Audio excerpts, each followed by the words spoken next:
বেশি বাঙাল আছে। কলকাতা, শিয়ালদা, হাওড়াতে যদি দেখো তোমরা 100 জনের সাথে যদি দেখা হয় 90 জন বিহারি দেখা যাবে সেখানে 90 জন বিহারি দেখা যাবে। আর আমরা বিহারি, আমি ছাপড়ায় ছিলাম 5 দিন হচ্ছে, আজকে বাড়ি এসেছি আমি। পাসপোর্ট দেখালে সেখানে পাসপোর্ট ফেলে দিচ্ছে 10 হাত দূরে, কেউ বলছে পেট্রোল জ্বালি দে, পেট্রোল জ্বালি পুড়ি দে। এখানে বিহারি যা আছে, উড়িয়া যা আছে তা তাড়ি দেখ। আমাদের মমতা ব্যানার্জি লিখিত ভাবে দেখ, আমি একটা বিহারি উড়িয়া থবো না, আমার বাঙালিরা কোথাও যাবে না কাজ করতে।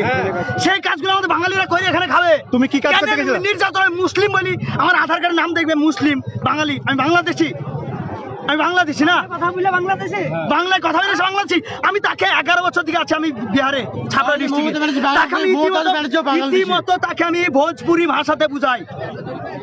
সে আমাকে জিজ্ঞেস করে, তাকে আমি ইতিমধ্যে ভোজপুরি ভাষাতে বুঝাই। কোনো একটা বিহারি উড়িয়া এসে আমাদের প্রিয় বাংলাতে বুঝাই দেবে আমাকে। আমি বিহারে গেলে কি কাজে গিয়েছিলা? আমি ফেরির কাজ করি, চুলের ফেরি। আর এও তো ফেরি কাজ করছে। হ্যাঁ, ফেরি কাজ করতে একে মারা গেছে। উড়িষ্যার একজন শ্রমিক ছিল, রাজমিস্ত্রি শ্রমিক, তাকে পিটি মারা গেছে। আর এখানে দালালিরা দালাল করবে, যেটা হিন্দু মুসলমান সেইটা দেখাবে। আর মমতা ব্যানার্জি শুধু মাথায় উন্নতি, শুধু ভোটটা চাইবে নাকি? আরে কোনো কথা চলবে না, ওকে ডাকো এরো। আমাদের হাসান এমএলএ কোথায়?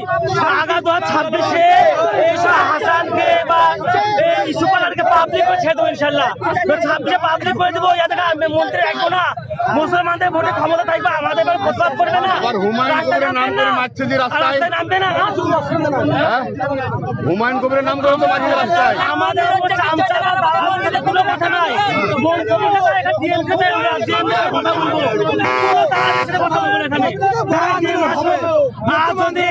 মনে করে কি চুপচাপ ঠান্ডা করে দেবো। এই আন্দোলন বেললে আমাদের সীমাবদ্ধ থাকবে না। প্রয়োজন পড়লে গোটা পশ্চিম বাংলা জুড়ে আন্দোলন হবে। আর একটা যদি বাঙাল সমাজ আমরা হামলা করা হয়, অত্যাচার করা হয়, বিশেষভাবে মুসলিম সম্প্রদায় একটা আন্দোলন করবো।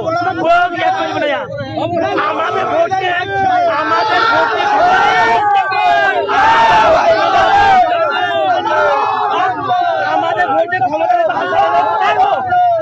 আন্দোলন নয় কেনে হাসান কেনে আন্দোলন নাই, ও কোথায় গেছে? ভোট নিবে এই হাসানকে 26-এ পাবলিক করে দেবো।